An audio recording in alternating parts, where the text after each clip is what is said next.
Season 3 of Amazon's hit superhero counterculture phenomenon The Boys had its finale quite recently. There was some mixed reception on that last episode, but overall it was a great season. With that finale, we had a lot of questions as to where the series is headed, as well as a lot of theories from fans and fanatics alike. But there's been some key information right under our noses this entire time. A character that's been quietly on the sidelines since day one. His name? The Deep. You see, what I'm proposing here today is that the Deep is actually the most powerful character in the franchise, as well as the most intelligent. He was given his position by Vought to keep Homelander in check in case he goes AWOL.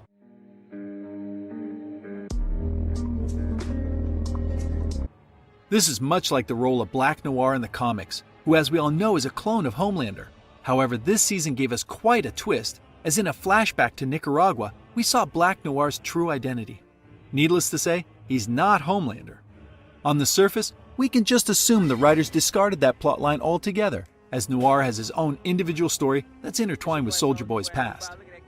But what if I were to tell you, pieces of that plotline still exist with the Deep? Oh, fuck. Often shown to be unremarkable compared to the other members of the Seven, the Deep has never been pushed to his limit. Despite being seemingly incompetent and problematic, he's managed to keep finding his way back into the main team. It's clear that nobody wants him there. He clashes with A-Train repeatedly and has a poor reputation with the public. So why is this Aquaman wannabe included among the greatest heroes Vought has to offer? It's to keep Homelander in check, much like the comic book version of Black Noir. We've never seen the Deep pushed to the limits of his combat potential. Typically, his power is demonstrated only with the ability to communicate with and control sea creatures. But who's to say that power cannot extend to land creatures? Sure, they branded him as the fish guy, but for an undercover sleeper agent, it makes sense that they would want him to stay out of the spotlight. I think he has a level of influence and control that's been hidden in plain sight. It's demonstrated to us, but in the form of seeds that make more sense in hindsight. Take, for example, how he fires the staff in charge of tracking down Soulja Boy. Since when do these figureheads have that kind of executive power within Vought? His motive may be pushed as some kind of Joker incompetency, but in reality, he was buying time for Soulja Boy to gather himself, as he's part of a contingency plan against Homelander. When the characters utter the phrase scorched earth, they use it to mean no limits. In terms of political strategy, scorched earth refers to the destruction of anything that can be considered useful to the enemy. Victory at all costs. Little do they know, scorched refers to something affected by fire, and water, my friends, beats fire. Stan Edgar was shown to be a very smart and tactical person. He would not give powers to beings beyond his control, especially not without multiple layers of checks and balances to ensure that even when they think they have the upper hand, he's been pulling the strings all along. We are led to believe Soulja Boy was experimented on and frozen as he was being replaced by Homelander, and that the reason they even kept him alive was in case something goes wrong with Homelander.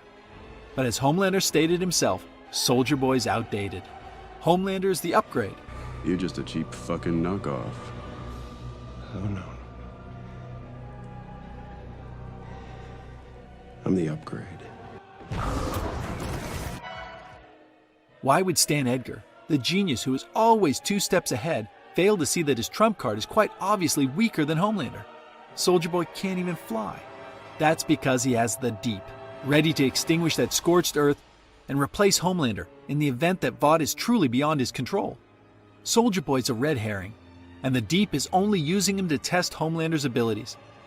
I know what you're thinking. That's ridiculous. If the Deep can use telepathy to control and even kill Homelander in seconds, why doesn't he? Especially now that Stan Edgar is kicked out of Vought. That's because Stan Edgar is the man who sold the world, and the Deep has never lost control. They don't need to reveal their hand yet. Think about this. As we all know, Temp V is lethal if too many subsequent doses are used. But we've also seen that Compound V can be taken by a supe to enhance their abilities further, as demonstrated by A-Train in his race against Shockwave. Let's think back. We haven't seen the Deep consume any Compound V, or any Temp V. But what have we seen him consume? Perhaps something that's been in our face many times, yet served without explanation. Fine, goddammit. I'll take the damn Fresca. Fresca. Fresca in this universe is a beverage containing traces of temp V that are feeding his powers and making him exponentially stronger each passing moment. Notice how Stan Edgar declined to have any Fresca during the dinner scene. If it is the wonderful beverage they want us to believe it is, why would he turn it down? Stan Edgar is not a supe, as we know. So if he were to ingest it, the doses of temp V would shorten his lifespan. He has this knowledge that the others do not, and therefore avoids it, as he truly is always 2 steps ahead. The Deep, however, has never declined the Fresca. It is helping to grow his powers as well as conceal his consumption of temp V from the ever-sharp nose of Homelander. The scent of lemon lime soda does a fantastic job of masking the strange odor of the temp V that Ryan was able to smell off of Billy Butcher. And if all of that didn't convince you, I have one more irrefutable piece of evidence to back this theory. You see, during a Vanity Fair interview, the cast was presented with a bunch of theories, and at 7 minutes and 20 seconds, the cast was met with this very same theory. Have a look for yourself. From you, owner of Speed. The Deep is actually the most powerful character in the show. Why do we all chuckle? Everybody wait. Because he is, shut up. Did you catch that? They all have a nervous chuckle at how ridiculous it sounds. But look at Chase Crawford's face. He's giving a slight smile, but it's noticeably less funny to him than anybody else. And the biggest slip? He states, because he is, shut up. It's a moment of pride, a moment of exhaustion, as his character is presented as such a punching bag, when in reality, Chase knows the truth. The Deep is so much more, and in a brief moment where he got defensive, he slipped. He knows the character inside and out by this point, and unfortunately, he forgot that we aren't supposed to know yet. I can't blame him. In the moment, he was probably so excited that somebody saw through this ruse that the show's writers have been perpetrating for so long. It's amazing they didn't cut this from the interview, as it's a massive spoiler. One piece of evidence can be written off as coincidence. 2 pieces can be written off as a joke. But think about the patterns we've discussed today, alongside the slip from the actor himself, and ask yourself, how many times were things on the show just a coincidence? Everything lines up perfectly on multiple occasions. This is no longer a theory, but a fact. In Season 4, the Deep will defeat Homelander, Ryan, and anybody else who poses a threat to his company. Mark my words.